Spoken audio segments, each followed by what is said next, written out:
الحمد للہ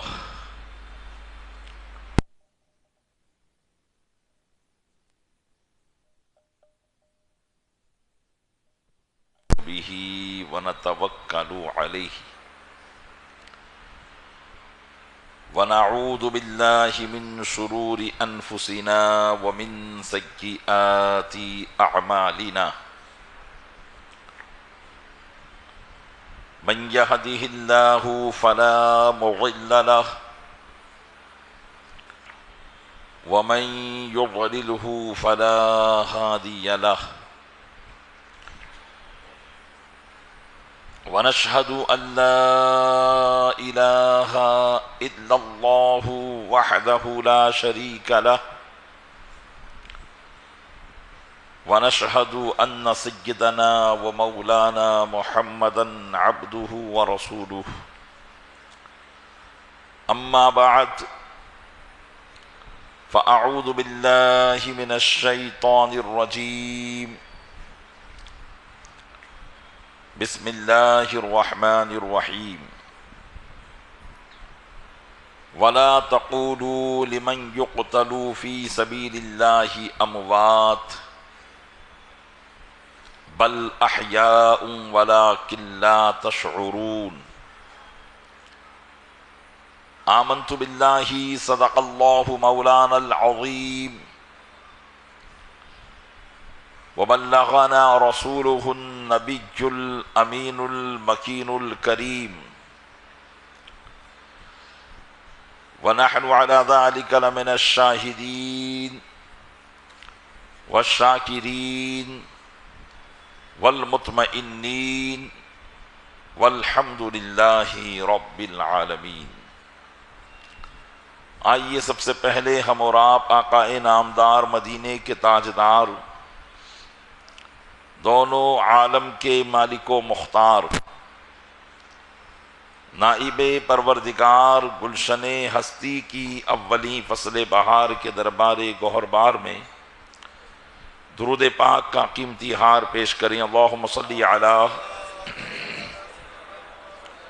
سیدنا شفیعنا نبینا و مولانا محمد معدن الجود والکرم علیہ وبارک وسلم۔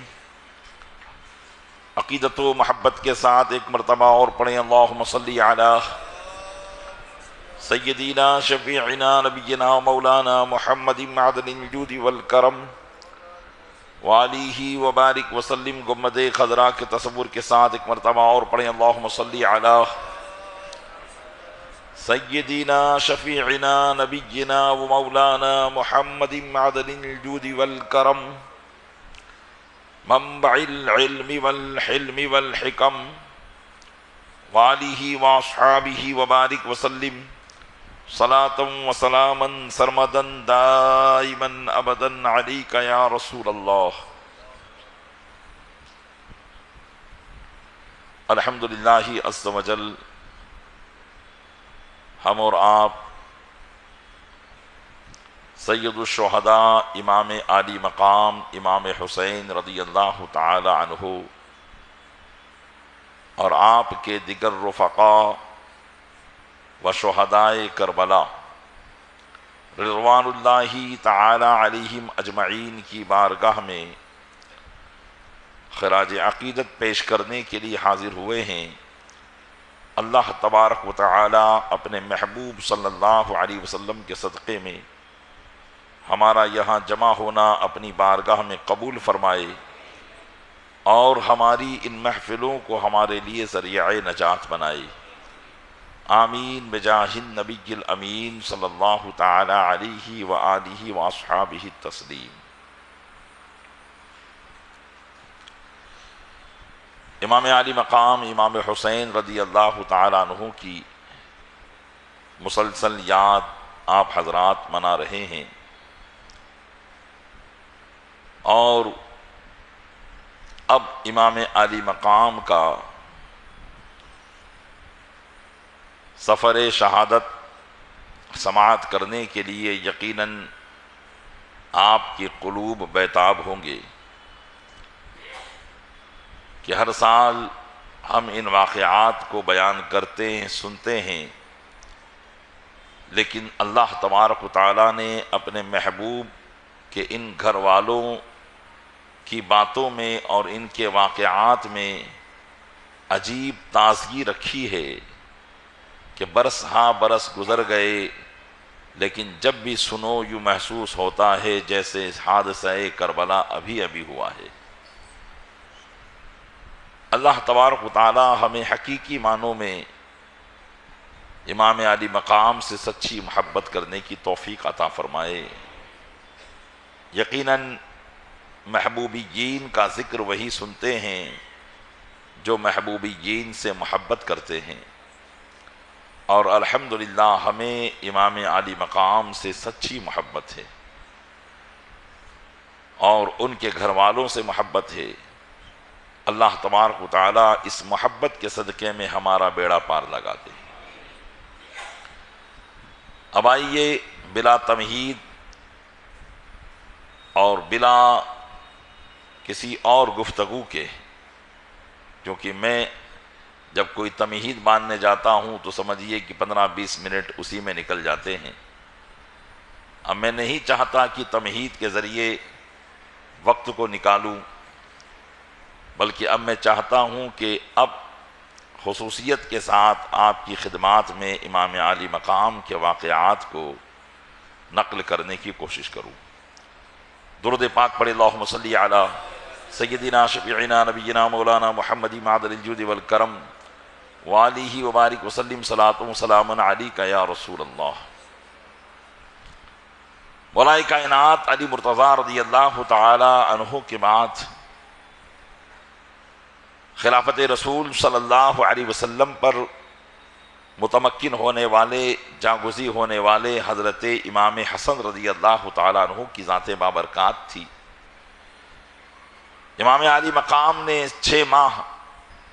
خلافت کی باغ دوڑ سنبھالنے کے بعد حضرت امیر معاویہ رضی اللہ تعالی عنہ کے سپرد فرما دیا تھا۔ حضرت امیر معاویہ رضی اللہ تعالی عنہ نے تقریباً 20 سال اسلامی سلطنت کی خلافت اور اس کے امور کو سنبھالا، اور سن 60 ہجری کے رجب المرجب کے مہینے میں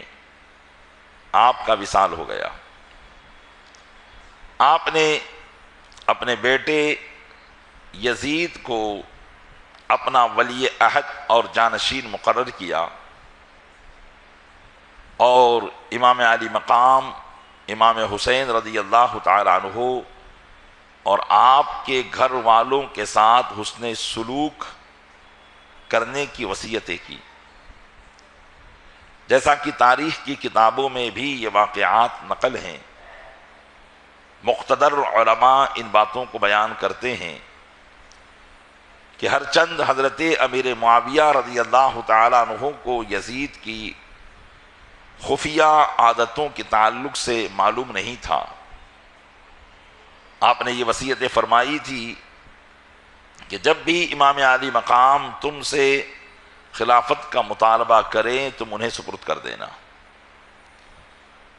حضرت امیر معاویہ کے وصال کے بعد یزید تخت نشین ہوا، اور اس نے اپنے لیے تمام مسلمانوں سے بیعت لینا شروع کیا۔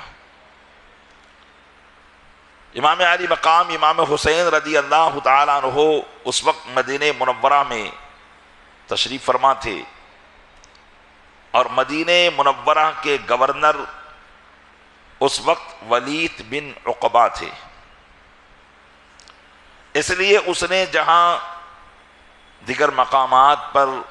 پیغامات بھیجے اپنے والد کے انتقال کی خبر اور اپنی تخت نشینی کی خبر، تو وہاں اس نے یہ پیغام بھی بھیجا کہ اب تمام مسلمان میرے ہاتھ پر بیعت کریں، اور یہ ایک اسلامی طریقہ تھا۔ تو یزید نے مدینہ منورہ کے گورنر ولید بن عقبہ کو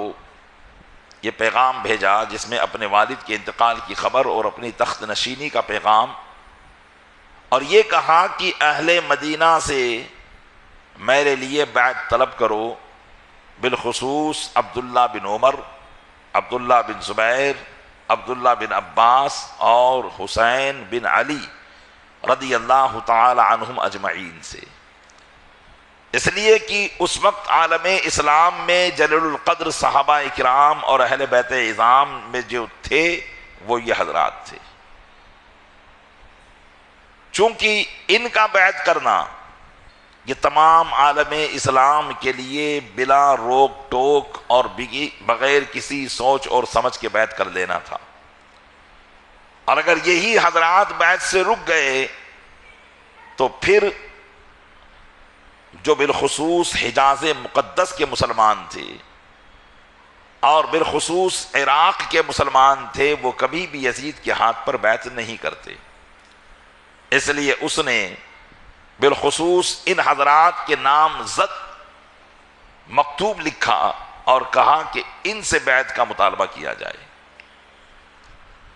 حضرت امیر معاویہ رضی اللہ تعالیٰ عنہ کے وصال فرما جانے کے بعد یزید کی خرافات اور شریعت مطہرہ کے خلاف اس کی خلاف ورزی اور اس کی عادات و اطوار عالم اسلام میں مشہور ہو چکی تھی، اس لیے ولید بن عقبہ نے جب یہ خط پڑھا تو وہ گھبرایا کہ امام علی مقام سے یزید کے لیے بیعت طلب کرنا یہ کوئی معمولی بات نہیں ہے، اور امام حسین جیسی شخصیت یزید کے ہاتھ پر بیعت کر لے بہت مشکل ہے۔ اس لیے مدینہ منورہ کے گورنر ولید بن عقبہ نے مروان ابن حکم کو اپنے دربار میں بلایا تاکہ اس سے اس تعلق سے مشورہ کرے۔ مروان بن حکم یہ وہ نالائق اور ناپاک انسان تھا کہ جب یہ پیدا ہوا اور نبی کریم صلی اللہ علیہ وسلم کی بارگاہ میں اسے لے جایا گیا تاکہ حضور اس کی تحنیک فرمائے، یعنی کھجور کو اپنے دندان مبارک سے چبا کر جیسا کہ آپ دیگر مسلمانوں کے بچوں کے منہ میں ڈالا کرتے تھے،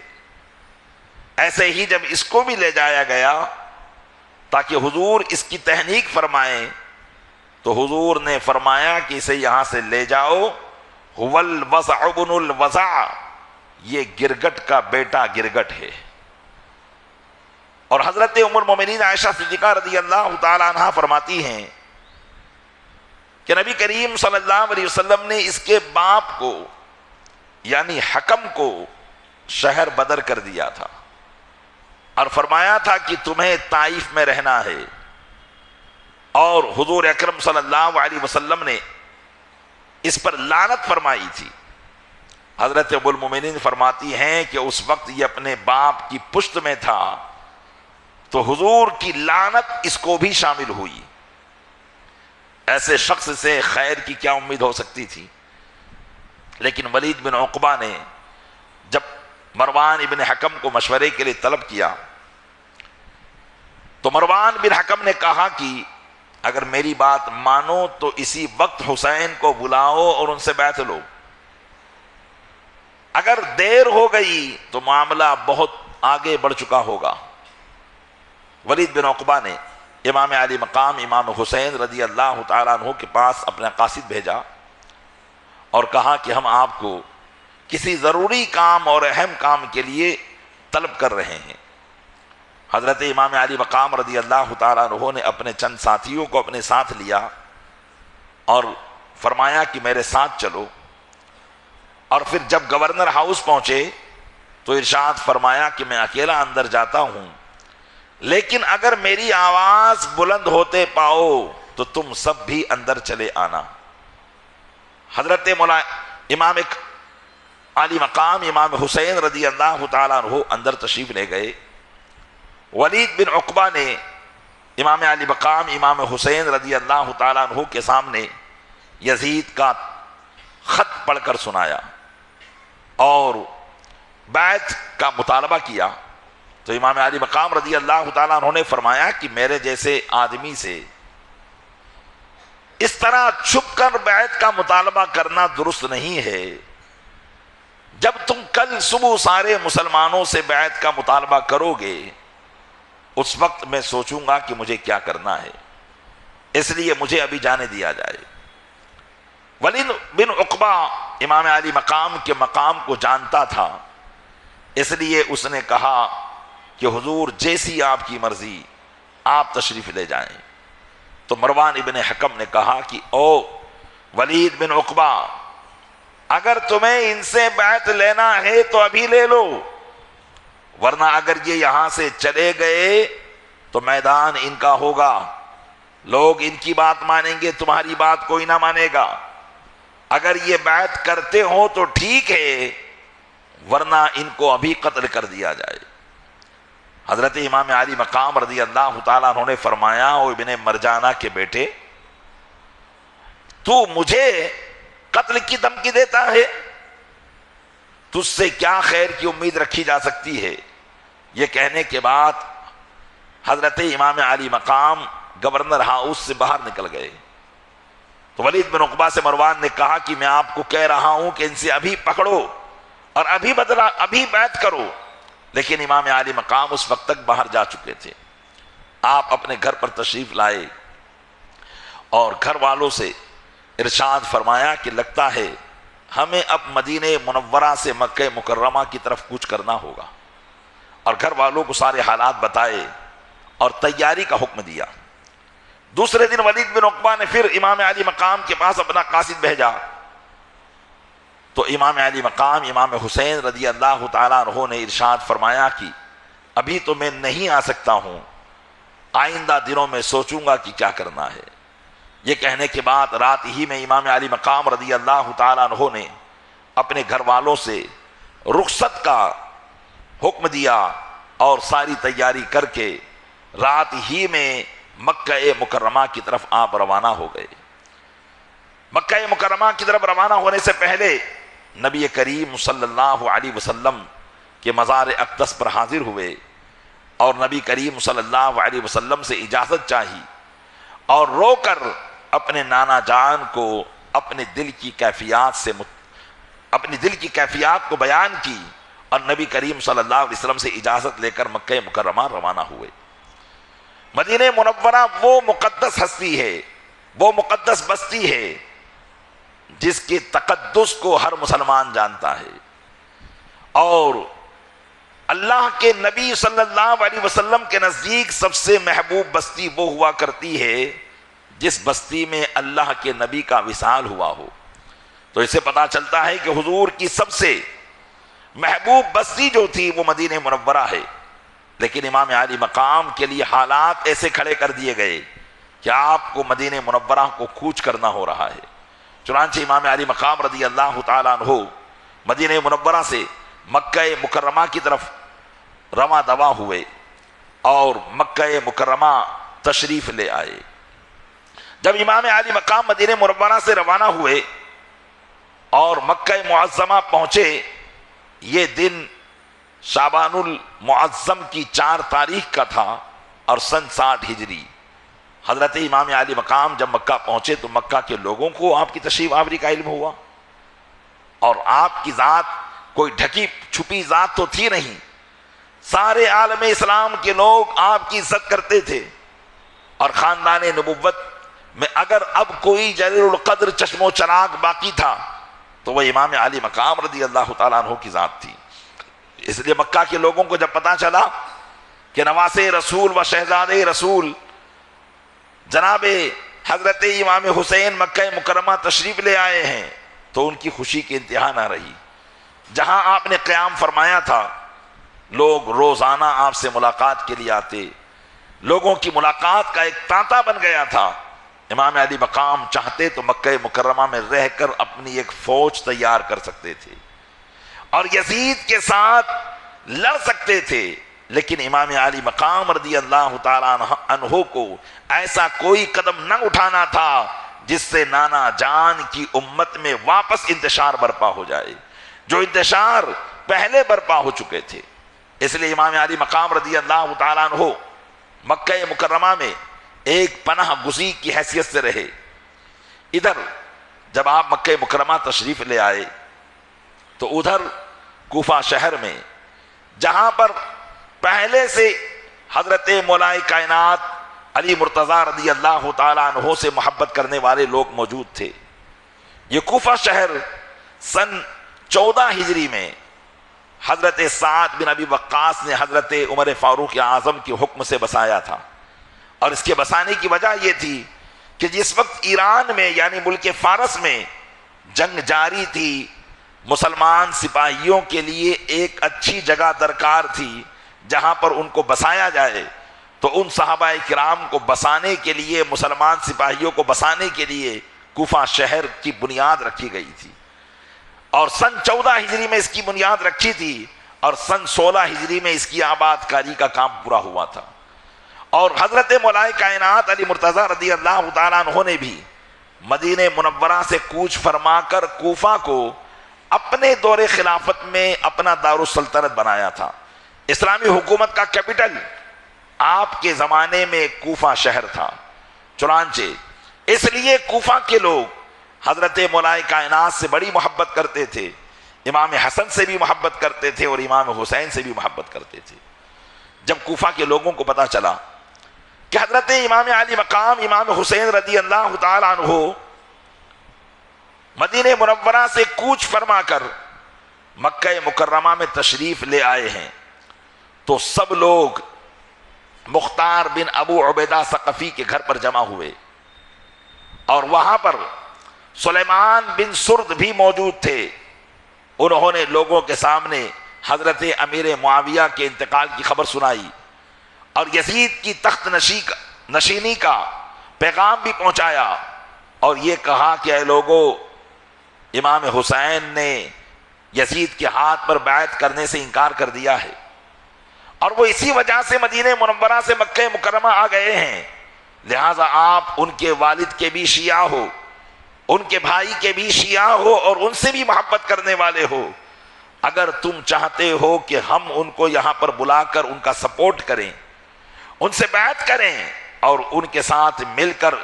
ان کی سرکردگی میں اسلامی خلافت اور حکومت کو قائم کریں، تو یقیناً ان کو یہاں پر بلانا چاہیے۔ اور اگر کسی بھی طریقے سے تم اپنی بزدلی کا شکار بعد میں ہو جاؤ اور ان کے ساتھ بزدلانہ رویہ اختیار کرو، تو پھر ابھی سے بہتر یہی ہے کہ انہیں یہاں نہ بلایا جائے۔ ہر طرف سے آواز اٹھی کہ نہیں، امام علی مقام کو یہاں بلانا چاہیے، ہم ان کے لیے تن من دھن کی بازی لگائیں گے اور ان کے ہاتھ پر بیعت کر کے یزید کے خلاف علم بغاوت بلند کریں گے۔ جب تمام لوگوں کا اس بات پر اتفاق ہو گیا تو امام علی مقام رضی اللہ تعالی عنہ کو خطوط لکھے گئے، جس میں یہ عرض کیا گیا کہ حضور آپ تشریف لائیں، ہمارے یہاں پر جو گورنر ہیں وہ صحابی رسول نعمان بن بشیر ہیں، جو یزید کی طرف سے مقرر کردہ ہیں، اور ہم کوفہ والے نہیں چاہتے کہ یزید کے ہاتھ پر بیعت کریں، اس لیے ہم چاہتے ہیں کہ آپ تشریف لائیں تو ہم آپ کے ہاتھ پر بیعت کریں۔ اگر آپ نہیں تشریف لائے اور پھر ہمیں مجبوراً یزید کے ہاتھ پر بیعت کرنا ہوا، تو پھر ہم قیامت کے دن اللہ کے محبوب صلی اللہ علیہ وسلم کی بارگاہ میں اس بات کو رکھیں گے۔ ان تمام مضمون کے خط حضرت امام علی مقام رضی اللہ تعالیٰ عنہ کی بارگاہ میں پہنچائے گئے۔ حضرت امام علی مقام رضی اللہ تعالیٰ عنہ نے جب یہ خط پڑھے تو شرعی اعتبار سے جب ایک طرف ان کو حق کی حمایت کے لیے بلایا جا رہا ہو اور ظلم کے خلاف علم بغاوت کو بلند کرنے کے لیے بلایا جا رہا ہو، امام علی مقام امام حسین رضی اللہ تعالیٰ عنہ کے پاس اس کے علاوہ اب کوئی چارہ نہیں بچتا کہ آپ ان کی دعوت کو قبول کریں اور وہاں پر جائیں۔ حضرت امام علی مقام رضی اللہ تعالیٰ عنہ نے ان کے خطوں کا جواب دیا اور اپنے تشریف لانے کا ارادہ ان کے سامنے ظاہر کیا، لیکن یہ کوفہ کے لوگ اگرچہ اہل بیت اعظام سے محبت تو کرتے تھے، لیکن تھے حکومت سے ڈرنے والے، تھے پیسوں کے لالچی۔ حضرت امام حسن کے ساتھ بھی انہوں نے دھوکہ کیا تھا، اور حضرت امام مولا کائنات کے ساتھ بھی انہوں نے دھوکہ کیا تھا۔ اس لیے اس وقت جو صحابہ کرام تھے وہ ان کی خباثت کو جانتے تھے، ان کی شرارت کو جانتے تھے۔ حضرت عبداللہ بن عمر، عبداللہ بن زبیر اور دیگر صحابہ آپ کی بارگاہ میں آئے اور کہنے لگے کہ اے امام، آپ اسلام کی شان ہیں، آپ خاندان اہل نبوت کے چراغ ہیں، آپ اگر یہاں سے چلے گئے اور آپ کو کچھ ہو گیا تو اسلام مٹ جائے گا، اسلام پر حرف آئے گا۔ اس لیے ہم یہ چاہتے ہیں کہ آپ مکہ مکرمہ میں رہیں، ہم آپ کے لیے یہاں پر فوج جمع کر دیتے ہیں۔ اگر آپ یہاں سے ان کے اوپر یلغار کریں اور یزید سے جو ہے تخت اور خلافت کا معاملہ چھینیں تو یہ آپ کے لیے بہتر ہوگا۔ لیکن امام علی مقام امام حسین رضی اللہ تعالیٰ عنہ نے ایک حدیث پاک سنائی اور ارشاد فرمایا کہ میں نے میرے والد گرامی کو یہ فرماتے ہوئے سنا کہ رسول اکرم صلی اللہ علیہ وسلم نے ارشاد فرمایا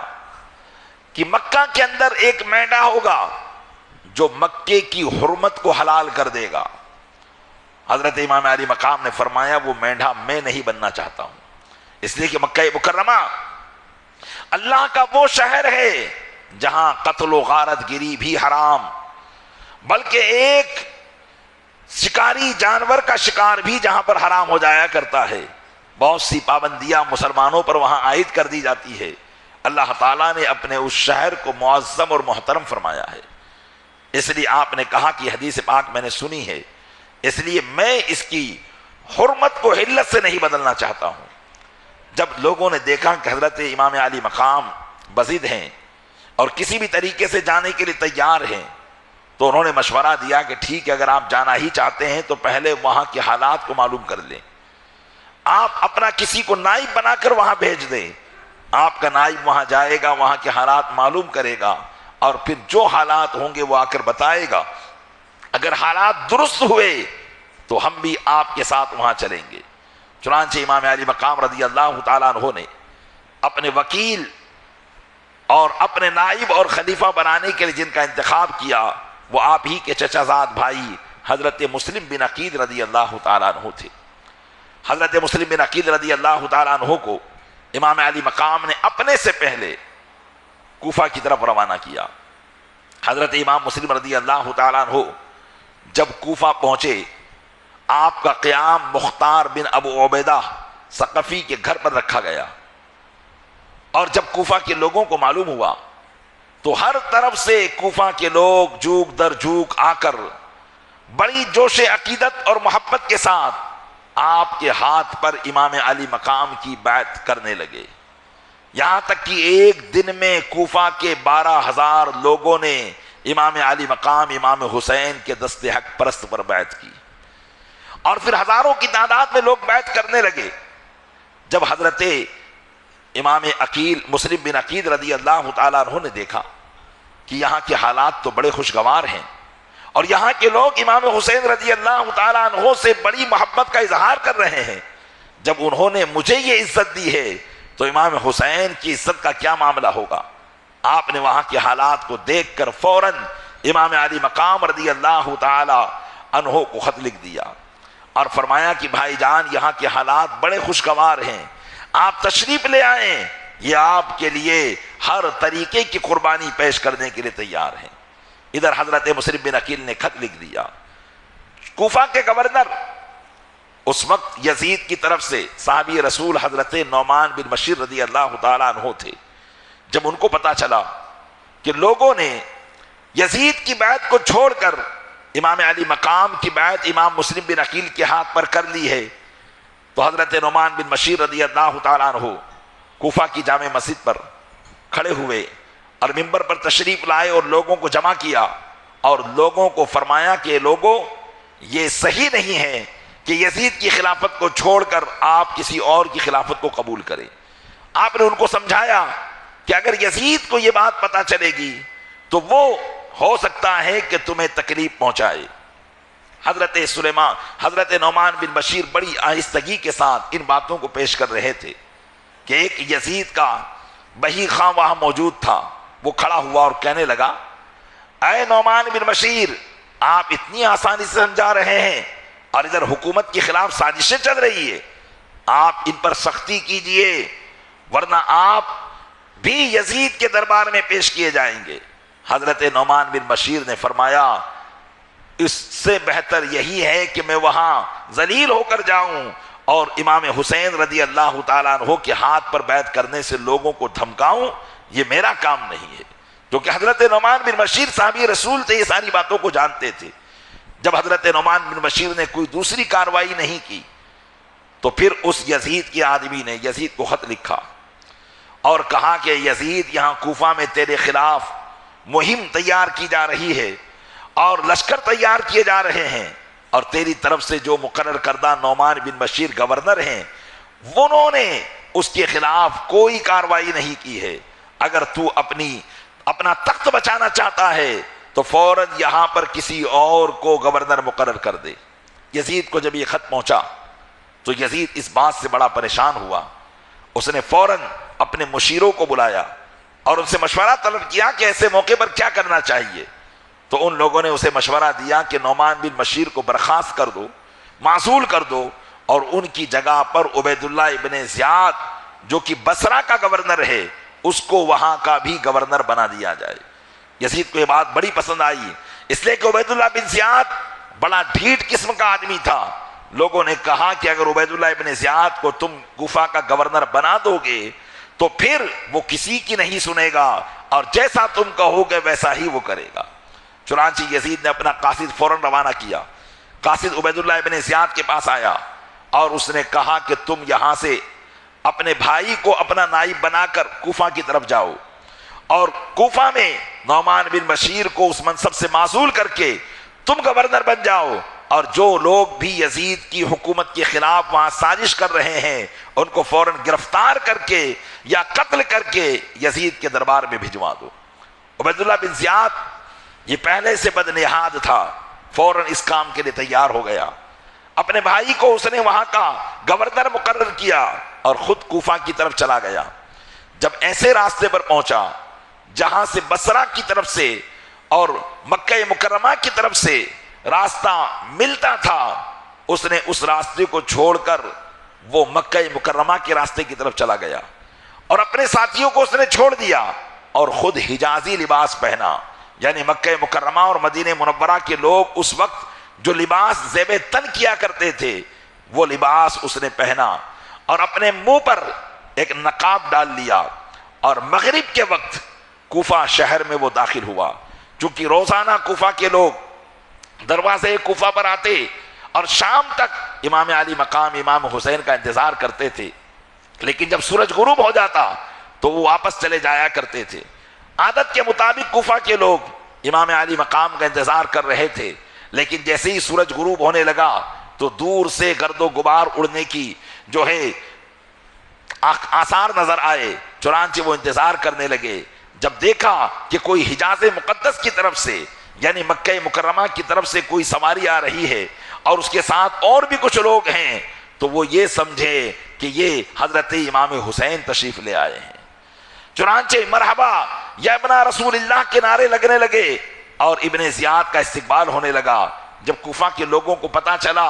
تو جلوس کی شکل میں ابن زیاد کے ارد گرد ہو گئے اور نعرے لگا کر اسے لے جانے لگے، لیکن جب گورنر ہاؤس بالکل قریب آ گیا تو ابن زیاد نے اپنے چہرے سے نقاب ہٹا دیا اور کہا ہٹ جاؤ، میں حسین نہیں ہوں بلکہ میں ابن زیاد ہوں۔ یہ کہنے کے بعد اپنے سپاہیوں کے ساتھ وہ فوراً گورنر ہاؤس میں داخل ہو گیا، اور ادھر لوگوں نے جب دیکھا تو پریشان ہو کر اپنے گھروں پر چلے گئے۔ اب ادھر ابن زیاد وہاں داخل ہوا، یزید کو حضرت نعمان بن بشیر کو یزید کا جو ہے پیغام پہنچایا اور انہیں ان کے منصب سے معزول کر کے خود گورنر بن بیٹھا، اور دوسرے دن صبح اٹھ کر اس نے سارے لوگوں کو گورنر ہاؤس پر جمع کیا اور یزید کی خلاف ورزی کرنے پر ان کو بہت دھمکایا اور کہا کہ اگر تم یزید کی خلاف ورزی کرو گے تو تمہیں قید کر کے ملک شام پہنچا دیا جائے گا۔ چنانچہ عبید اللہ ابن زیاد کے اس بیان سے وہاں کے لوگوں کے دل دہل گئے اور سب کی نیتوں میں فطور پیدا ہو گیا۔ پھر عبید اللہ ابن زیاد نے دوسرا کام یہ کیا کہ شہر کے جو اماکین تھے، بڑے بڑے خاندانوں کے سردار تھے، ان سب کو گرفتار کروا کے نظر بند کروا دیا تاکہ موقع پر ایسے لوگوں کی گرفتاری کام آ سکے۔ چنانچہ ہر قبیلے کے سرداروں کو اس نے نظر بند کر دیا اور گورنر ہاؤس کے اندر بند کر دیا۔ اب حضرت امام مسلم بن عقیل رضی اللہ تعالیٰ عنہ کوفہ کے اندر تھے، اور کوفہ میں جس گھر پر تھے وہ مختار بن ابو عبیدہ کا گھر تھا۔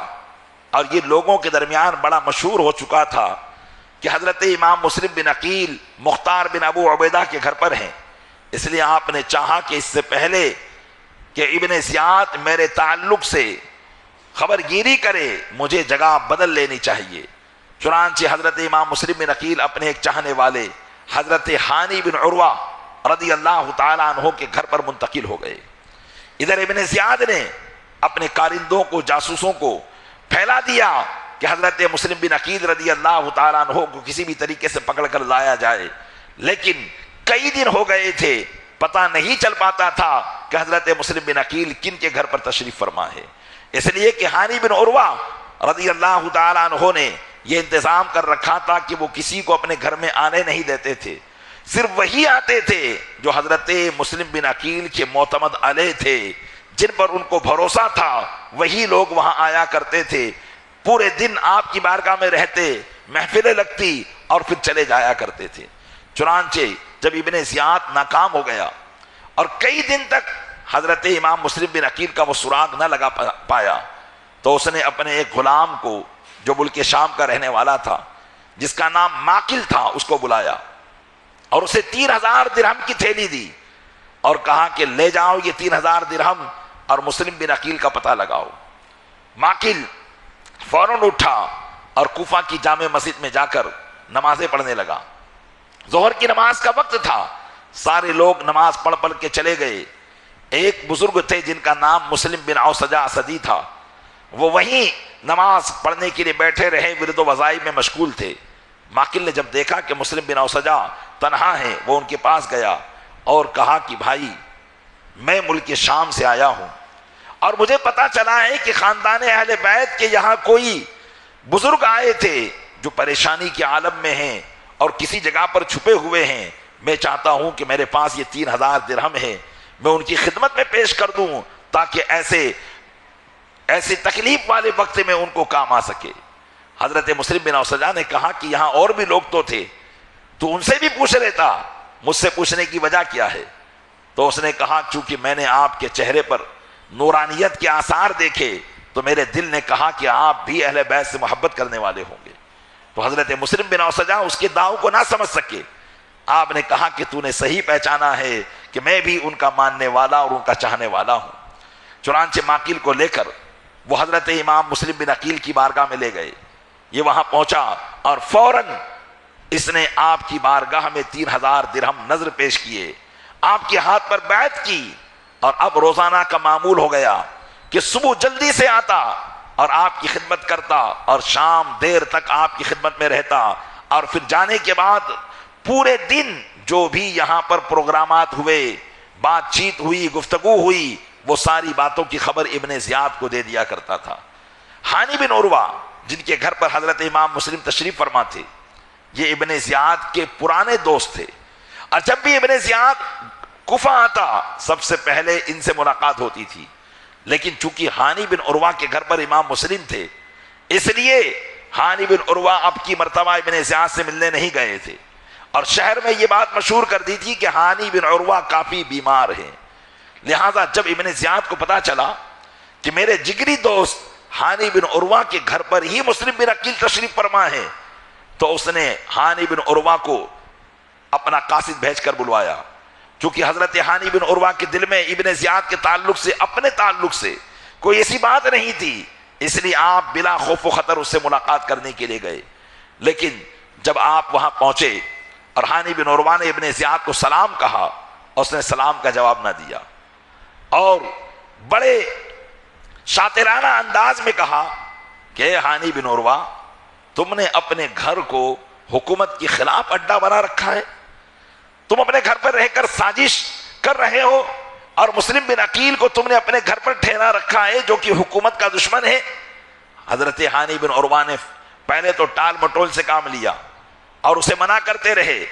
لیکن ابن زیاد نے اپنے اس غلام کو سامنے لا کر کھڑا کر دیا اور کہا اس کو پہچانتے ہو؟ جب ہانی بن عروہ نے اسے دیکھا تو آپ سمجھ گئے کہ یہ جاسوس تھا، اور اس طریقے سے امام مسلم بن عقیل کے پاس آ کر محبت اور عقیدت کا اظہار کر کے ساری خبریں یہاں پہنچاتا تھا۔ اس لیے اب ہانی بن عروہ نے کہا بات اصل یہ ہے کہ میں نے ان کو نہیں بلایا، بلکہ وہ خود میرے گھر پر آئے تھے، میں نے ان کو پناہ دی ہے، اس لیے مجھے اتنا موقع دو کہ میں جا کر انہیں رخصت کر دوں تاکہ وہ جہاں جانا چاہیں چلے جائیں اور میں اپنی پناہ ان سے واپس لے لوں۔ ابن زیاد نے کہا کہ ایسا ہرگز نہیں ہو سکتا، جب تک کہ تم ان کو حاضر نہ کر دو میں تمہیں بھی یہاں سے جانے نہیں دوں گا۔ اس بات کو لے کر دونوں کے درمیان کچھ اونچ نیچ ہوئی اور کچھ جو ہے ناراضگی والی گفتگو ہوئی۔ ہانی بن عروہ کو ابن زیاد کہنے لگا کہ اے ہانی بن عروہ، اگر تم ان کو حاضر نہ کرو گے تو تمہیں قتل کر دیا جائے گا۔ ہانی بن عروہ کا چونکہ قبیلہ کوفہ کے اندر بہت بڑا تھا، قبیلے بنو مزہج کے یہ خود سردار تھے، اس لیے ہانی بن عروہ نے کہا کہ اگر تو مجھے قتل کرے گا تو تیرے ارد گرد بھی تلواریں چمکے گی۔ جب ابن زیاد نے یہ سنا تو وہ آگ بگولا ہو گیا اور ایک لکڑی لے کر حضرت ہانی بن عروہ کے چہرے پر مارنے لگا۔ حضرت ہانی بن عروہ اپنی آپ کو بچا رہے تھے کہ اچانک ایک سپاہی کی تلوار پر آپ کا ہاتھ پڑا اور آپ نے چاہا کہ اس سے چھین لیں، لیکن تلوار وہ نہ چھڑا سکے۔ ابن زیاد نے جب یہ دیکھا کہ ہانی مجھے قتل کرنے کے لیے تلوار اٹھا رہا تھا تو ابن زیاد نے کہا کہ اب تو تم نے میرے اوپر اپنے لیے اپنا خون حلال کر لیا ہے، لہذا اس نے کہا کہ لیکن ابھی میں تمہیں قتل نہیں کروں گا۔ اپنے جلاد کو بلایا اور کہا کہ اس کو پکڑ کر قید خانے میں نظر بند کر دو۔ ادھر کوفہ کے اندر چونکہ ہانی بن عروہ کا قبیلہ بہت بڑا تھا اور خود آپ سردار تھے، جب لوگوں کو پتا چلا کہ حضرت ہانی بن عروہ کو قتل کر دیا گیا ہے، کوفہ کے اندر یہ افواہیں پھیل گئی، تو آپ کے چچا زاد بھائی اپنے پورے قبیلے کے ہزاروں لوگوں کو لے کر گورنر ہاؤس آ گئے اور چاروں طرف سے گورنر ہاؤس کو گھیر لیا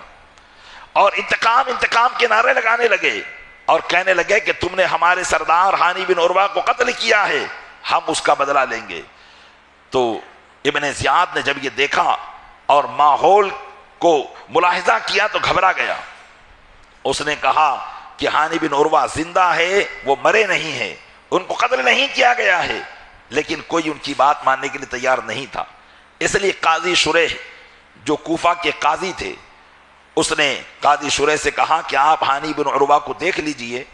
اور قوم کو جا کر بتا دیجئے کہ وہ زندہ ہیں، لیکن کسی مصلحت کے تحت ان کو نظر بند کیا گیا ہے۔ چنانچہ قاضی شریح گئے تو قاضی شریح کو ہانی بن عروہ نے کہا کہ میری قوم سے آپ جا کر کہو کہ اگر 10-15 آدمی بھی گورنر ہاؤس میں آ جائیں گے تو مجھے چھڑانے میں کامیاب ہو جائیں گے، اس لیے گھبراؤ مت، میں زندہ ہوں۔ لیکن قاضی شریح کے ساتھ ابن زیاد نے اپنے ایک جاسوس کو لگا دیا، اس لیے صرف قاضی شریح نے لوگوں کو جا کر اتنا ہی بتایا کہ تمہارے سردار ہانی بن عروہ زندہ ہے اور ان کو کسی قسم کی تکلیف نہیں ہے، بس وہ چند دنوں کے لیے نظر بند کیے گئے ہیں۔ جب ان کے قبیلے کے لوگوں نے سنا کہ وہ زندہ ہیں تو سب اپنے اپنے گھر پر چلے گئے۔ ادھر حضرت امام مسلم بن عقیل رضی اللہ تعالیٰ عنہ جو ہانی بن عروہ کے گھر پر تھے، اور ان کو جب پتا چلا کہ ہانی بن عروہ کو میری وجہ سے گرفتار کر لیا گیا ہے تو آپ فوراً نکلے اور کوفہ کی جامع مسجد میں آئے اور لوگوں کو اپنی مدد کے لیے پکارا۔ حضرت امام مسلم بن عقیل رضی اللہ تعالیٰ عنہ نے ایک مرتبہ پھر لوگوں کو امام عالی مقام کی محبت اور ان کے نانا جان کی محبت پر جب جمع کرنا شروع کیا تو تقریباً 40,000 مسلمان ان کے ارد گرد جمع ہو گئے حضرت مسلم بن عقیل کا ساتھ دینے کے لیے۔ حضرت مسلم بن عقیل ان کو لے کر گورنر ہاؤس پر تشریف لائے۔ آپ چاہتے اور ایک حکم صادر کرتے تو ابھی 40,000 کا لشکر گورنر ہاؤس پر ٹوٹ پڑتا، لیکن امام مسلم بن عقیل بھی مسلمان کا خون بہانا نہیں چاہتے تھے۔ اگرچہ یہ بدنہاد تھے لیکن چونکہ ظاہری طور پر کلمہ پڑھتے تھے اور ان کا ظاہری کلمہ پڑھنا ان کو بچا رہا تھا، اس لیے حضرت مسلم بن عقیل کسی بھی کلمہ گو کو مارنا نہیں چاہتے تھے، اس لیے آپ نے انصاف کا راستہ اختیار کیا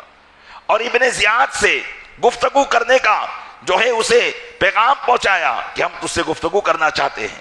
اتنا وقت ابن زیاد کے لیے بہت تھا۔ اتنے وقت میں اس نے ان قبیلے کے لوگوں کو جو یہاں پر حضرت مسلم بن عقیل کے پاس موجود تھے، ان کے سرداروں کو اس نے پہلے سے نظر بند کر رکھا تھا۔ سارے سرداروں کو کہا کہ یاد رکھو اگر مسلم بن عقیل کے ساتھ تمہارے قبیلے والے رہے اور وہ گورنر ہاؤس میں گھس بھی گئے تو ان سے پہلے پہلے ہم تمہیں قتل کر ڈالیں گے، اس لیے تم ابھی ہمارے ہاتھ میں ہو، اس لیے گورنر ہاؤس کی چھت پر چڑھ جاؤ اور ہر قبیلے کا سردار اپنے قبیلے کے لوگوں کو واپس جانے کے لیے کہے۔ چنانچہ ان سرداروں نے قبیلے گورنر ہاؤس کی چھت پر چڑھ کر اپنے اپنے لوگوں کو مخاطب کیا اور کہا کہ لوگوں یہ کیا کر رہے ہو؟ مسلم بن عقیل تو ایک مسافر ہیں، اگر تم ان کا ساتھ دو گے تو تمہاری بیویاں بیوہ کر دی جائیں گی، بچے یتیم ہو جائیں گے، تم شامی لشکر کا مقابلہ نہیں کر پاؤ گے،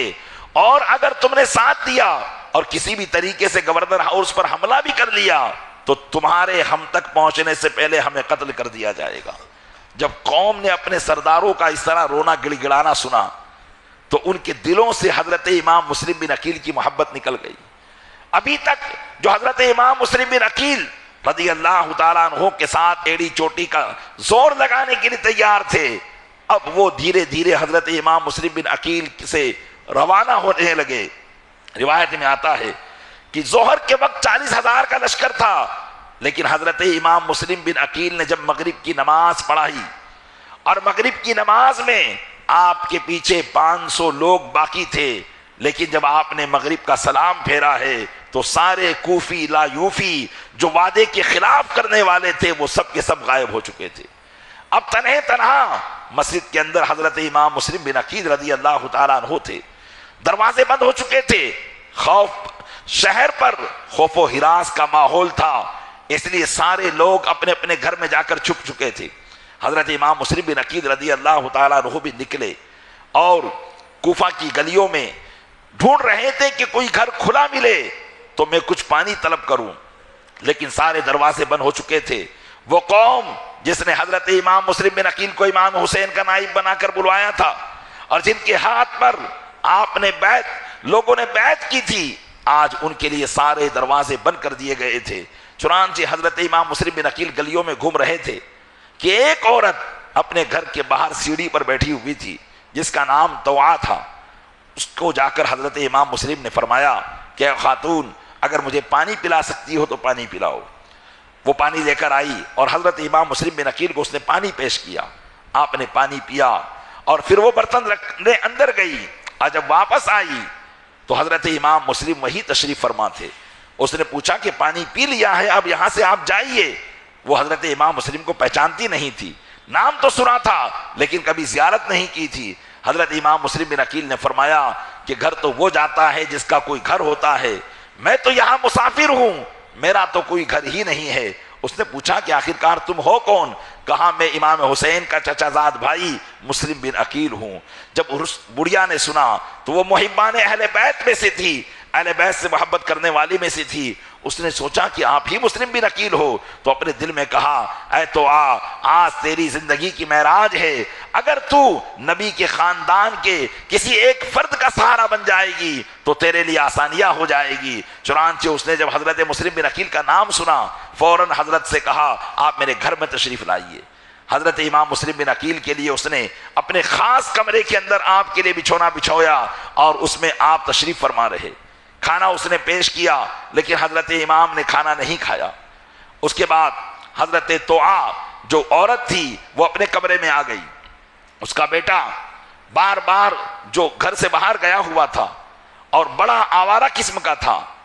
وہ گھر میں آیا۔ جب اس نے دیکھا کہ میری ماں ایک کمرے میں بار بار جاتی ہے اور نکلتی ہے اور کسی چیز کو لے کے جاتی ہے پھر آتی ہے، تو اس نے پوچھا کہ اے ماں، آج تو اس کمرے کا چکر کیوں لگا رہی ہے؟ تو پہلے تو ماں نے چھپانے کی کوشش کی، لیکن بیٹے نے جب اصرار کیا تو بتایا اے بیٹا، آج ہمارے گھر میں اللہ کے محبوب صلی اللہ علیہ وسلم کے گھر سے ایک مہمان آئے ہیں، اگر ہم چاہیں تو زندگی کیسے ہی گزار لیں لیکن ہماری آخرت بہت اچھی ہو سکے گی۔ ہم ان کی خدمت کر کے، آج پورے کوفہ کے لوگ ان کے دشمن ہیں لیکن آج ہم ان سے دوستی کے ہاتھ کو بڑھا کر ان کے نانا جان کی شفاعت کے حقدار بن سکتے ہیں، اس لیے یہ بات کسی کو نہ بتانا کہ امام مسلم بن عقیل ہمارے گھر پر ہے۔ لیکن لڑکا بڑا آوارہ تھا اور اس کے دماغ میں بھی ابن زیاد کا وہ انعام گھوم رہا تھا جو اس نے اعلان کروایا تھا۔ چنانچہ رات تو اس نے جیسے تیسے گزاری اور ادھر صبح ہوتے ہی ابن زیاد کو اس نے خبر کر دی کہ حضرت مسلم بن عقیل رضی اللہ تعالیٰ عنہ میرے گھر پر ہیں۔ چنانچہ ابن زیاد نے محمد بن اشعث کے ساتھ چند سپاہیوں کو بھیجا کہ حضرت مسلم بن عقیل کو گرفتار کر کے لایا جائے۔ چنانچہ جب یہ لوگ گئے، حضرت مسلم بن عقیل تشریف فرماتے اور انہوں نے گھوڑوں کی ٹاپوں کی آواز سنی تو آپ سمجھ گئے کہ حکومت کے کارندے مجھے گرفتار کرنے آئے ہیں۔ فوراً تلوار نکالی اور گھر سے باہر تشریف لے آئے اور فوراً ان سے لڑنا شروع کر دیا۔ بہت دیر تک لڑائی ہوتی رہی۔ حضرت امام مسلم جب تک آپ کے ہاتھ کام دے رہے تھے آپ نے کئیوں کو مار گرایا۔ جب انہوں نے دیکھا کہ یہ تو ایک ہی ہم پر بھاری ہے تو یہ لوگ چھت پر چڑھ گئے اور چھت سے حضرت امام پر پتھر برسانے لگے، آگ کے گولے برسانے لگے۔ حضرت امام مسلم بن عقیل پھر اور آگے بڑھے اور جو لوگ نیچے تھے ان سے لڑائی کرنے لگے۔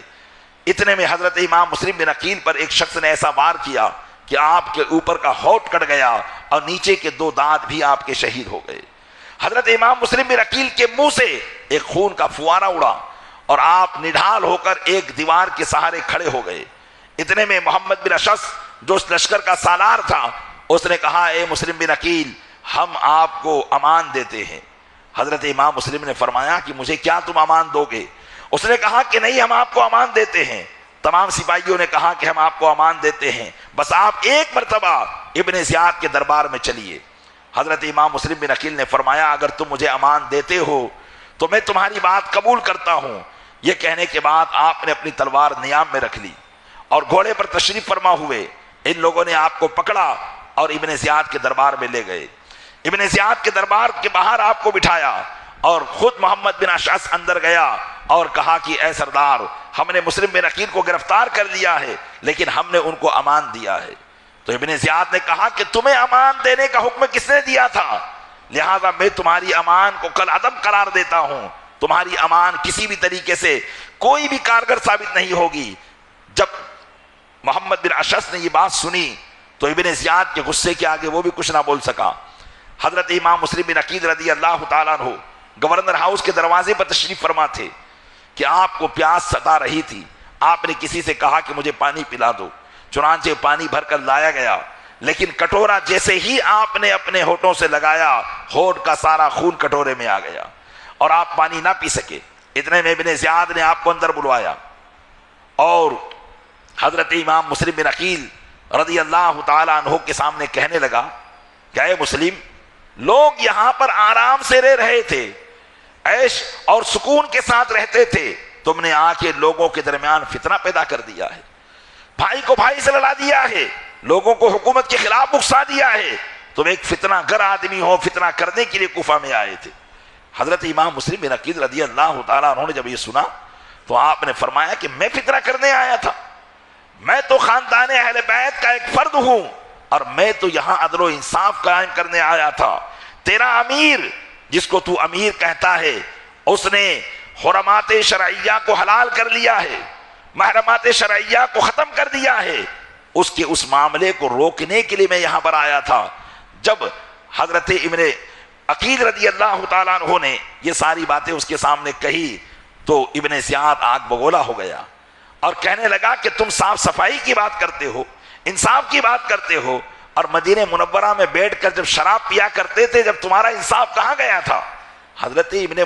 عقیل رضی اللہ تعالیٰ عنہ نے جب یہ سنا کہ مجھے شرابی کہہ رہا ہے، آپ نے کہا کہ او ناہنجار، تو جانتا ہے کہ ہم کبھی شراب کو ہاتھ نہیں لگاتے اور نہ ہی کبھی ایسا کام کرتے ہیں، لیکن اللہ تعالیٰ نے تیری آنکھوں پر پردہ ڈال دیا ہے، تو ہماری عصمت کو نہیں سمجھ پاتا اور تو ہمارے نسب کو نہیں سمجھ پا رہا ہے۔ اس نے کہا ٹھیک ہے، ساری بات چھوڑو، یزید کا حکم ہے کہ اب تمہیں قتل کیا جائے گا۔ حضرت امام مسلم بن عقیل نے فرمایا مجھے 3 وصیتیں کرنا ہے، اگر اجازت ہو تو میں وصیت کر دوں۔ حضرت مسلم بن عقیل کے اس کہنے پر اس نے کہا کہ ٹھیک ہے، تم کرنا چاہو تو کر سکتے ہو۔ اس نے مجمع پر نگاہ دوڑائی تو نظر آئے کہ حضرت سعد بن ابی وقاص کا بیٹا عمرو بن سعد ابن زیاد کے دربار میں تھا۔ صحابی رسول حضرت سعد بن ابی وقاص کا بیٹا عمرو بن سعد جو دنیا کے لالچ میں آ کر ابن زیاد کا ساتھ دے رہا تھا اور قریشی خاندان سے بھی تھا، جب آپ کی نظر پڑی تو آپ نے کہا کہ ابن سعد سے مجھے کچھ کام ہے۔ چنانچہ ابن سعد پہلے تو حکومت کی چاپلوسی میں آگے نہ بڑھا، لیکن ابن زیاد نے کہا کہ وصیت سننے میں تمہارا کیا جاتا ہے، سن لو۔ چنانچہ ابن سعد حضرت امام مسلم بن عقیل کے پاس آئے، آپ اس کو لے کر ایک دور گئے، لیکن ایسی جگہ پر جہاں سے ابن زیاد بھی دیکھ رہا تھا۔ حضرت امام مسلم بن عقیل نے اسے 3 وصیتیں کی۔ آپ نے فرمایا پہلی وصیت تو یہ ہے کہ ایک شخص پر میں 700 ایک شخص کا مجھ پر 700 درہم کا قرضہ ہے، میرے شہید ہونے کے بعد وہ قرضہ تم چکا دینا۔ دوسری بات یہ تھی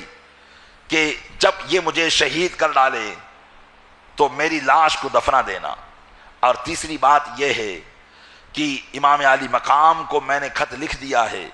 ان قریب وہ اپنے اہل و عیال اور اپنے خاندان کے ساتھ کوفہ آنے والے ہوں گے، لہٰذا ان کو خبر کر دینا کہ اب حالات بگڑ چکے ہیں، وہ یہاں نہ آئے۔ اور پھر حضرت امام مسلم بن عقیل نے کہا کہ یہ وصیتیں میں تم کو کرتا ہوں، کسی کو بتانا مت۔ لیکن عمرو بن سعد نے ساری وصیتیں ابن زیاد کو بتا دی، تو ابن زیاد نے کہا کہ رہا قرضے کا معاملہ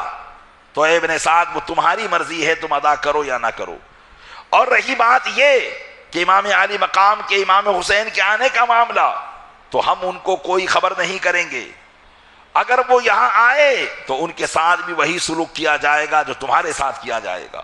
اور رہی بات تمہاری لاش کی، تو چونکہ تم حکومت کے باغی ہو اور باغیوں کی لاش کو دفنایا نہیں جاتا ہے،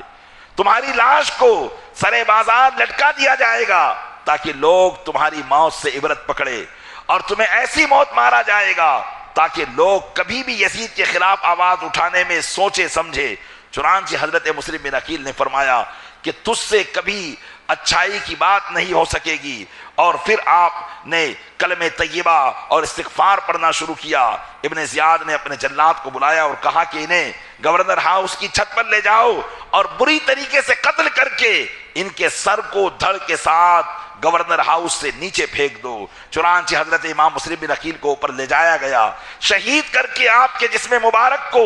نیچے پھینک دیا گیا، جس سے آپ کی ہڈیاں ریزہ ریزہ ہو گئی۔ انا للہ و انا الیہ راجعون۔ خاندان اہل بیت کا ایک چشم و چراغ یزیدیوں نے یہاں بجھا دیا، اور امام مسلم بن عقیل رضی اللہ تعالیٰ عنہ جو امام حسین کے وکیل بن کر آئے تھے، اس وکیل بنانے والوں نے آپ کے تعلق سے طرح طرح کی جو ہے بے وفائیاں کی، اور امام مسلم بن عقیل کو تنہا چھوڑا۔ ادھر امام علی مقام امام حسین رضی اللہ تعالیٰ عنہ کو جو خط ملا تھا، تو امام حسین رضی اللہ تعالیٰ عنہ بھی مکمل تیاریاں کر چکے تھے۔ ایک مرتبہ پھر صحابہ کرام علیہم الرضوان نے آپ کو سمجھانے کی کوشش کی، اور حضرت عبداللہ بن زبیر نے بہت ہی زیادہ، تو حضرت عبداللہ بن زبیر کو امام حسین نے ایک خواب سنایا اور فرمایا کہ کل ہی میرے بابا جان مولا کائنات علی مرتضیٰ میرے خواب میں آئے تھے، اور میں نے ان سے ایک وعدہ کیا ہے، میں اس وعدے کو نبھانے کے لیے جا رہا ہوں۔ تو حضرت عبداللہ بن زبیر نے کہا کہ وہ خواب کیا تھا اور وہ وعدہ کیا تھا؟ آپ نے فرمایا کہ وہ خواب اور وہ وعدہ نہ تو ابھی تک میں نے کسی کو سنایا ہے، نہ میں کسی کو سناؤں گا۔ جب حضرت عبداللہ بن زبیر نے آپ کی یہ باتیں سنی تو پھر انہوں نے آپ کو رخصت کر دیا اور یہ کہا کہ ٹھیک ہے آپ جا تو رہے ہیں، لیکن حالات اگر سازگار رہے تو ہم بھی آپ کا ساتھ دینے وہاں تشریف لائیں گے۔ صحابہ کرام علیہم الرضوان کی ایک جماعت مکہ مکرمہ میں تشریف فرما تھی۔ ہر صحابی نے آپ کو روکنے کی کوشش کی، لیکن پیارے اسلامی بھائیوں، جب تقدیر میں جو لکھا ہوا ہوتا ہے تو چاہے جتنے بھی اسباب روکنے کے بن جائیں، تقدیر کا نوشتہ غالب آ جایا کرتا ہے۔ اور اللہ کے محبوب صلی اللہ علیہ وسلم نے تو بچپن ہی سے آپ کی شہادت کی خبر سنائی تھی۔ تمام صحابہ اہل بیت جانتے تھے کہ ان کو ایک دن شہید کیا جائے گا، لیکن ابھی کسی کو یہ تو معلوم نہیں تھا کہ شہادت کا یہی وقت ہے، اس لیے کسی نے اور زیادہ زور دینے کی کوشش نہیں کی۔ امام علی مقام رضی اللہ تعالیٰ عنہ نے اپنے ساتھ والوں کو لیا اور مکہ مکرمہ سے روانہ ہوئے۔ یاد رکھیں یہ وہ وقت تھا جب تمام عالم اسلام کے لوگ مکہ مکرمہ میں آتے ہیں، یعنی یہ حج کا وقت تھا۔ دور دور سے حاجیوں کے قافلے مکہ مکرمہ کی طرف آ رہے تھے، لیکن اہل بیت کا یہ گھرانہ مکہ مکرمہ سے کوچ کر رہا تھا۔ روایتوں میں آتا ہے کہ جس دن آپ نے مکہ مکرمہ سے کوفہ کی طرف کوچ کیا، یہ تاریخ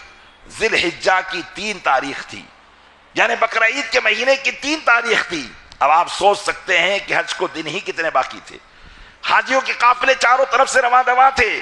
امام علی مقام امام حسین رضی اللہ تعالیٰ عنہ اپنے قافلے کو لے کر باہر نکل گئے۔ عراق اور ایران سے بھی قافلے آ رہے تھے، لوگوں کی آپ سے ملاقات ہوتی، لوگ آپ سے پوچھتے کہ نواز رسول، لوگ تو مکہ کی طرف رواں دواں ہیں اور آپ باہر جا رہے ہیں۔ حضرت امام حسین رضی اللہ تعالیٰ عنہ خاموش رہتے اور کسی کو کچھ جواب نہ دیتے۔ عرب کے ایک بہت بڑے شاعر تھے جن کا نام تھا فرزدق۔ یہ فرزدق شاعر بھی اپنی فیملی کے ساتھ حج کرنے کے لیے آ رہے تھے، تو حضرت امام علی مقام امام حسین سے ان کی ملاقات ہوئی۔ حضرت امام حسین نے کوفہ کے لوگوں کے حالات پوچھے اور پوچھا کہ کوفہ کے کیا حالات ہیں، وہاں کے لوگوں کی کیا حالات ہیں۔ تو فرزدق نے اشاروں میں کہا کہ وہاں کے لوگوں کے دل تو آپ کی طرف ہیں لیکن نیزے بنو امیہ کے ساتھ میں ہیں۔ فرزدق کی اس گفتگو سے حضرت امام علی مقام کو کچھ اشارہ تو مل گیا تھا، لیکن چونکہ تقدیر الہی یہی تھی کہ حضرت امام علی مقام اس طرف کوچ فرمائے۔ آپ اپنے قبیلے کے ساتھ مکہ مکرمہ کے باہر آئے کہ اتنے میں آپ کے بہنوئی حضرت زینب کے شوہر حضرت عبداللہ بن جعفر طیار رضی اللہ تعالیٰ عنہ کو جب پتا چلا کہ امام حسین رضی اللہ تعالیٰ عنہ مکہ چھوڑ کر کوفہ کی طرف جا رہے ہیں، تو آپ نے فوراً اپنے دونوں شہزادے حضرت عون اور حضرت محمد کو اپنا خط دے کر بھیجا اور کہا کہ بھائی جان، یہ خط جیسے ہی پڑھو اور جہاں پڑھو وہیں رک جانا، میں بھی اپنے بیٹوں کے بعد آپ کے پاس آ رہا ہوں، آپ وہیں رکیں اور نہ جائیں، آپ کو میں لینے کے لیے آؤں گا۔ چنانچہ حضرت عبداللہ بن جعفر طیار یہ بھی حضرت امام حسین کے چچا زاد بھائی تھے، حضرت مولا کائنات کے ایک بھائی تھے حضرت جعفر بن ابو طالب رضی اللہ تعالیٰ عنہ، جن کے بازوؤں کو جنگ یرموک کے اندر شہید کر دیا گیا تھا، اور نبی کریم صلی اللہ علیہ وسلم نے فرمایا تھا کہ میں نے جنت میں جعفر کو دیکھا اس حال میں کہ اللہ تعالیٰ نے ان کے بازوؤں کی جگہ پر لگا دیے ہیں اور وہ جنت میں پرواز فرمایا کرتے ہیں۔ اسی وقت سے ان کا نام جعفر طیار پڑ گیا تھا۔ طیار کا معنی ہوتا ہے اڑنے والا، کیونکہ آپ جنت کی سیر فرمایا کرتے تھے، اس لیے آپ کا نام جعفر طیار آج بھی اسلامی دنیا کے اندر آپ کو یاد کیا جاتا ہے۔ ان کے صاحبزادے تھے حضرت عبداللہ، اور یہ حضرت خاتون جنت فاطمہ الزہرا کے داماد تھے، یعنی حضرت زینب بنت مولا کائنات اور بنت خاتون جنت رضی اللہ تعالیٰ عنہ کی شہزادی حضرت زینب کے شوہر تھے حضرت عبداللہ بن جعفر طیار، اور ان کے شہزادے تھے حضرت عون اور حضرت محمد جو حضرت امام حسین کے بھانجے تھے۔ چنانچہ انہوں نے ان کے بھانجوں کو خط دے کر بھیجا کہ آپ جاؤ اور اپنے مامو جان کو یہ خط دو اور کہو کہ والد گرامی بھی پیچھے آ رہے ہیں، جب تک آپ یہ خط پڑھیں اور یہیں رک جائیں۔ حضرت عبداللہ بن جعفر طیار نے اس میں لکھا تھا کہ امام حسین آپ اسلام کی حرمت ہیں، آپ اسلام کی عزت ہیں، اگر آپ کو کچھ ہو گیا تو اسلام کی عزت پر فرق پڑے گا۔ یہ ساری باتیں اس نے لکھی تھی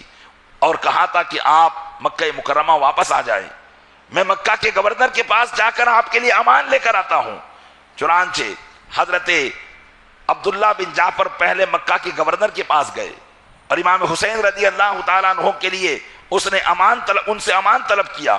اور پھر واپس حضرت امام علی مقام کے پاس آئے اور ان سے بہت ضد کی کہ آپ واپس چلیں، لیکن امام علی مقام کسی بھی طریقے سے ماننے کے لیے تیار نہ تھے۔ تو حضرت عبداللہ بن جعفر طیار نے فرمایا ٹھیک ہے، مجھے ایک کام ہے، وہ اس کام کو ختم کر کے واپس آتا ہوں، جب تک میرے دونوں شہزادوں کو اپنے ساتھ میں لے جائیے۔ حضرت امام علی مقام نے اپنے دونوں بھانجے حضرت عون و محمد کو بھی اپنے ساتھ میں لے لیا۔ اب کوفہ کی طرف ان کا قافلہ رواں دواں تھا، حج ختم ہو چکا تھا، اور حج سے اب قافلے واپس تیزی کے ساتھ جو جہاں سے آئے تھے وہاں روانہ ہو رہے تھے۔ اتنے میں حضرت امام علی مقام رضی اللہ تعالیٰ عنہ ایک مقام پر تشریف فرما ہوئے، اور آپ نے وہاں اپنے لوگوں سے کہا کہ یہ خیمے باندھ دیے جائیں، کہ دور دراز آپ کو ایک اور خیمہ نظر آیا۔ تو آپ نے لوگوں سے پوچھا کہ یہ خیمہ کس کا ہے؟ تو لوگوں نے بتایا کہ یہ اسلام کے بہترین سپاہی زہیر بن قین کا خیمہ ہے، جو اپنی فیملی کے ساتھ حج کرنے گئے تھے، اور اب واپس حج کر کے اپنے گھر کی طرف لوٹ رہے ہیں۔ حضرت امام علی مقام نے جب سنا کہ زہیر بن قین ہیں تو حضرت امام علی مقام نے اپنے قاصد کو حضرت زہیر بن قین کے پاس بھیجا اور کہا کہ ان سے جا کے کہو کہ امام حسین تمہیں بلا رہے ہیں۔ جب آپ کا قاصد زہیر بن قین کے پاس پہنچا اور ان سے کہا تو اس نے حضرت امام علی مقام کے قاصد کی بات کی طرف کوئی توجہ نہیں دی اور نہ ہی کسی محبت کا اظہار کیا۔ تو ان کی بیوی نے کہا کہ نواز رسول تمہیں طلب کرے، تمہیں بلائیں اور تم ان کی بات پر کوئی جواب نہ دو، جاؤ سن کر تو آؤ کیا کہہ رہے ہیں۔ چنانچہ حضرت زہیر حضرت امام علی مقام کی بارگاہ میں آئے، تھوڑی دیر گفتگو کی اور واپس خوشی خوشی اپنے خیمے میں آئے، اور سیدھے آنے کے بعد اپنی بیوی کو طلاق دے دیا اور کہا جاؤ تم اپنے میکے چلی جاؤ، اور اپنا خیمے کا سارا سامان امام علی مقام کے خیمے میں بھیج دیا اور اپنے قافلے والوں سے کہا جاؤ اب میں امام حسین کی بارگاہ میں جا رہا ہوں، اب جب تک وہ رہیں گے انہی کے قدموں میں رہوں گا۔ چنانچہ لوگوں نے پوچھا کہ زہیر ابھی تو تم ملاقات کے لیے منع کر رہے تھے، اب تمہیں کیا ہو گیا کہ تم ان کے ساتھ زندگی گزارنا چاہتے ہو؟ تو حضرت زہیر نے کہا کہ مجھے ایک بات یاد آ گئی ہے، بات یہ تھی کہ ایک مقام پر ہم نے کافروں سے جنگ کی، اللہ تعالیٰ نے ہمیں بے شمار مال غنیمت عطا فرمایا، ہمارے سپہ سالار حضرت سلمان فارسی رضی اللہ تعالیٰ عنہ تھے، انہوں نے ہمیں بہت مال دیا، ہمیں بہت خوشی ہوئی۔ تو انہوں نے پوچھا اس مال سے تمہیں بہت خوشی ہو رہی ہے؟ میں نے کہا ہاں حضور بہت خوشی ہو رہی ہے۔ تو انہوں نے مجھ سے کہا تھا کہ ایک زمانہ وہ آئے گا کہ تم نواز رسول کا ساتھ دو گے تو اس سے زیادہ تمہیں خوشی ہوگی، اس لیے وہ بات مجھے یاد آ گئی ہے، اب میں مر کر ہی ان کے پاس رہوں گا اور ان کے قدموں میں رہوں گا۔ حضرت زہیر نے اپنے گھر والوں کو رخصت کیا اور امام علی مقام کی بارگاہ میں آ گئے۔ حضرت امام علی مقام رضی اللہ تعالیٰ عنہ کا قافلہ آگے بڑھا، ایک مقام تھا مقام ضربت، جب آپ اس مقام پر پہنچے تو آپ نے وہیں قیام کر دیا اور اپنے ایک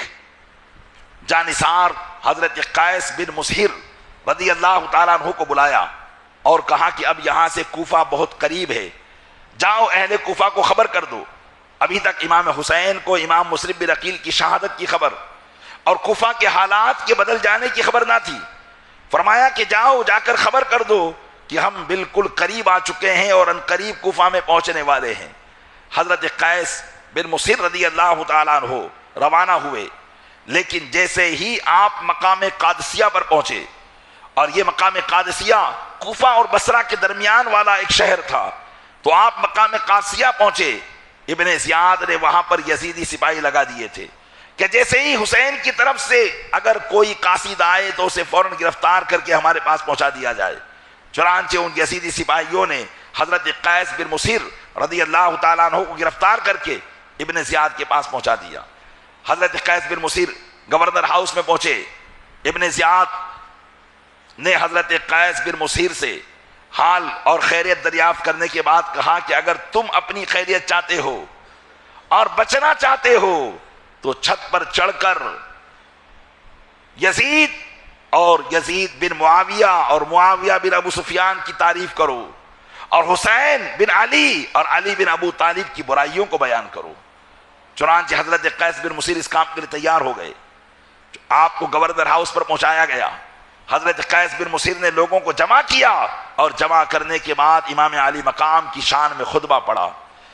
مولا کائنات کی تعریفات کو بیان کیا اور یزید بن معاویہ کی جو ہے رسوائیوں کو بیان کیا اور اس کی غلط کاریوں کو بیان کیا۔ ابن زیاد نے جب یہ بات سنی تو آپ کو بھی اس نے قتل کر دیا اور یوں حضرت قیس بن مسہر بھی شہید ہو گئے۔ حضرت امام حسین رضی اللہ تعالیٰ عنہ کو اس بات کی بھی اطلاع نہ تھی کہ ایک آپ کا خیر خواہ جو کوفہ کی طرف سے مکہ مکرمہ کی طرف جا رہا تھا، جب امام علی مقام امام حسین رضی اللہ تعالیٰ عنہ کی اس سے ملاقات ہوئی تو اس نے سارے حالات امام علی مقام کو بتا دیے اور فرما دیا کہ امام مسلم بن عقیل کو بھی شہید کر دیا گیا ہے،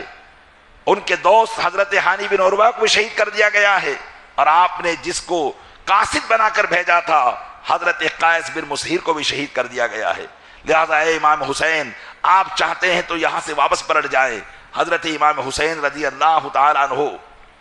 اس غم کے بعد نڈھال ہو گئے،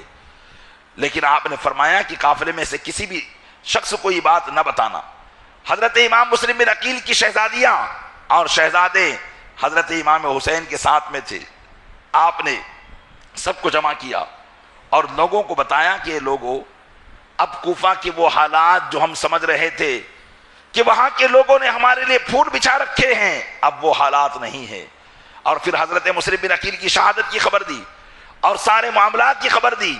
اس لیے حضرت امام حسین نے کہا کہ ان لوگوں کو میری طلب ہے، میں چلا جاتا ہوں، تم سارے لوگ یہاں سے اپنے اپنے گھروں پر چلے جاؤ، نانا جان کی شریعت مطہرہ پر عمل کرنا اور مرتے دم تک اسی قانون پر قائم و دائم رہنا۔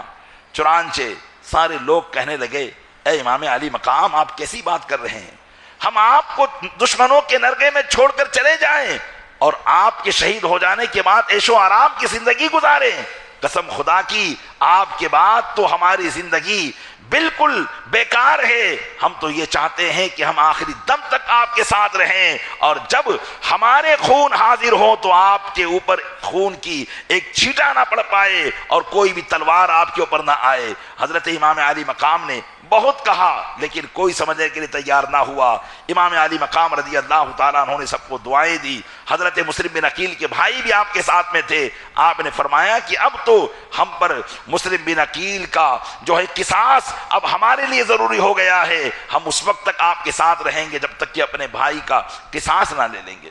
ادھر حضرت امام حسین رضی اللہ تعالیٰ عنہ نے جب اپنے ساتھیوں کی وفاداری دیکھی تو آپ خوش ہوئے اور سب کو لے کر مقام سالبہ کی طرف پہنچے۔ مقام سالبہ یہ وہ مقام تھا جہاں پر ابن زیاد نے ہر کو 1000 سپاہی دے کر پہلے سے وہاں بھیج دیا تھا اور یہ کہا تھا کہ حسین جیسے بھی آئے انہیں گرفتار کر کے کوفہ پہنچا دیا جائے۔ چنانچہ امام علی مقام رضی اللہ تعالیٰ عنہ جب معلوم سالبہ پہنچے تو ابھی ہر کا لشکر وہاں پہنچا نہیں تھا۔ آپ نے وہاں پہنچنے کے بعد اپنا خیمہ باندھ دیا اور ظہر کی نماز کا وقت تھا۔ حضرت امام علی مقام رضی اللہ تعالیٰ عنہ نے وضو کیا اور تمام قافلے والوں کو نماز کی دعوت دی۔ سبوں نے نماز پڑھی۔ نماز پڑھ کر فارغ ہی ہوئے تھے کہ اچانک ہر بھی اپنے لشکر کے ساتھ وہاں پہنچ گیا۔ چونکہ دھوپ اور گرمی کی تمازت تھی اس لیے ہر کے سارے سپاہی پیاس کی وجہ سے تڑپ رہے تھے۔ حضرت امام حسین رضی اللہ تعالیٰ عنہ کے لشکر والوں نے ان کو پانی پلایا۔ لشکر والوں نے ان کو پانی پلایا اور ہر نے ابھی اپنے مقصد کو واضح نہ کیا۔ حضرت امام حسین رضی اللہ تعالیٰ عنہ نے ہر کو بلایا اور کہا کہ تم کیوں آئے ہو؟ تو اس نے کہا کہ مجھے امیر ابن زیاد نے یہ حکم دیا ہے کہ میں حسین کے ساتھ ساتھ رہوں جب تک کہ یزید کا دوسرا پیغام تمہارے نام نہ آ جائے۔ حضرت امام حسین رضی اللہ تعالیٰ عنہ نے کہا ٹھیک ہے۔ دونوں اپنے اپنے خیمے میں چلے گئے۔ عصر کی نماز کا وقت ہوا، اذان دی گئی۔ حضرت امام حسین رضی اللہ تعالیٰ عنہ نے اپنا قاصد بھیجا اور فرمایا کہ تم نماز الگ پڑھو گے یا ہمارے ساتھ پڑھو گے؟ تو ان لوگوں نے کہا کہ ہم آپ ہی کے ساتھ نماز پڑھیں گے۔ حضرت امام حسین رضی اللہ تعالیٰ عنہ نے ان کے لشکروں کو بھی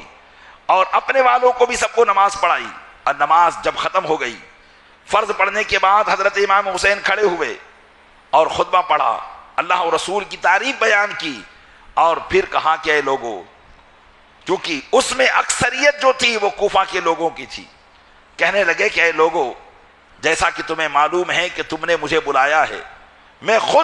خود سے نہیں آیا بلکہ تمہارے کئی خطوط ہمارے پاس آئے تب ہم آئے ہیں۔ تو وہ لوگ کہنے لگے کہ اے امام، ہم تو کسی خط کو نہیں جانتے، ہم تو کسی بات کو نہیں جانتے، ہمیں تو صرف یہ پیغام ملا ہے کہ ہم تمہاری نظر رکھیں اور جہاں تم جاؤ تمہارے پیچھے پیچھے رہیں۔ چنانچہ حضرت امام حسین رضی اللہ تعالیٰ عنہ نے اپنی بات ختم کر کے اپنے خیمے میں چلے گئے۔ مغرب کی نماز کا وقت ہوا، مغرب میں بھی یہی بات چیت ہوئی، لیکن کسی نے بھی یہ نہ مانا کہ ہم نے خط بھیجے تھے۔ حضرت امام حسین رضی اللہ تعالیٰ عنہ نے خطوں کا تھیلا منگوایا اور اسے انڈیل دیا جس میں کئی خط تھے، 20 خط موجود تھے، لیکن اب بھی کوفہ کے لوگ اس بات پر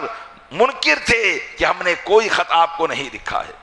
گرد کی حضرت امام حسین رضی اللہ تعالیٰ عنہ نے عشاء کی نماز پڑھنے کے بعد اپنے قافلے والوں سے کہا کہ یہاں سے کوچ کرو اور کسی اور طرف نکل جاؤ۔ چنانچہ حضرت امام حسین یہاں سے روانہ ہوئے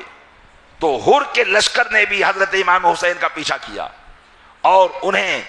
پکڑ کر کہا کہ تم کہاں جا رہے ہو، تمہیں یہیں رکنا ہوگا۔ حضرت امام حسین رضی اللہ تعالیٰ عنہ نے فرمایا ہر کو، اے ہر تجھ پر تیری ماں روئے، کیا تو مجھے روکتا ہے اس لیے تاکہ یزید سے میری جنگ ہو، میری لڑائی ہو؟ تو ہر نے کہا کہ امام علی مقام میں بھی تم کو وہی لفظ کہتا، لیکن میں جانتا ہوں کہ آپ کی ماں کا مقام بہت بلند و بالا ہے، آپ مجھ سے مزاحمت نہ کرے، میں حکومت کا پابند ہوں، میں آپ کی شان میں گستاخی نہیں کرنا چاہتا، مجھے جب اتنا کہا گیا ہے کہ میں آپ کی نظر بندی میں رکھوں آپ کو، اور آپ جہاں جاتے ہو اس کی خبر میں پہنچاتا رہوں۔ حضرت امام حسین نے فرمایا ٹھیک ہے، ایک کام کر، میں نہ کوفہ کی طرف جاتا ہوں نہ مکہ کی طرف جاتا ہوں، بلکہ میں کسی اور طرف اسلامی سرحد کی طرف نکل جاتا ہوں، وہاں جا کر بچی کچھی زندگی اپنے گھر والوں کے ساتھ گزار لوں گا۔ اس نے کہا کہ نہیں، یہ بھی نہیں ہو سکتا۔ چنانچہ حضرت امام حسین رضی اللہ تعالیٰ عنہ نے بغیر حیل حجت کے اپنے قافلے والوں سے کہا کہ چلو، تو اب ہر بھی خاموش ہو گئے اور انہوں نے بھی کچھ نہیں کہا۔ حضرت امام علی مقام کا لشکر چلتا رہا۔ حضرت امام علی مقام اپنی اونٹنی پر تشریف فرما ہے اور ساتھ میں آپ کے صاحبزادے حضرت امام زین العابدین رضی اللہ تعالیٰ عنہ ہے۔ امام علی مقام کی چلتے چلتے آنکھ لگ جاتی ہے اور جیسے ہی آنکھ کھلتی ہے تو آپ انا للہ و انا الیہ راجعون پڑھتے ہیں۔ حضرت امام زین العابدین پوچھتے ہیں بابا جان، یہ انا للہ کی پڑھنے کی وجہ کیا ہے، یہ استرجاع آپ نے کیوں فرمایا؟ تو آپ فرما رہے ہیں کہ میں نے ابھی ایک خواب دیکھا، خواب میں کوئی کہنے والا کہہ رہا تھا کہ ان کو دیکھو، موت ان کے پیچھے آ رہی ہے اور یہ موت سے آگے جا رہے ہیں۔ حضرت امام زین العابدین نے کہا کہ والد گرامی، کیا واقعی موت ہمارے قریب آ چکی ہے؟ حضرت امام حسین نے فرمایا کہ اللہ کا نوشتہ مقرر ہے، جب بھی اس کا وقت آتا ہے وہ آ جاتی ہے، اس سے ہمیں انکار نہیں ہے۔ حضرت امام زین العابدین نے کہا اللہ آپ کو صبر کی توفیق، صبر کا مقام عطا فرمائے۔ حضرت امام علی مقام نے کہا یقیناً ایک بیٹے کی طرف سے باپ کو یہی جو ہے تسلی ہوا کرتی ہے۔ چنانچہ آپ آگے بڑھے کہ اتنے میں یزید کے سپاہی آئے اور کہنے لگے کہ اب تم کو یہیں رکنا ہوگا، اس لیے کہ ابن زیاد کا خط آیا ہے کہ حسین جہاں پر بھی ہو ان کو وہیں روک دو، اب آپ کو یہیں رکنا ہوگا، یہاں سے ایک قدم بھی آگے نہیں بڑھنا ہوگا۔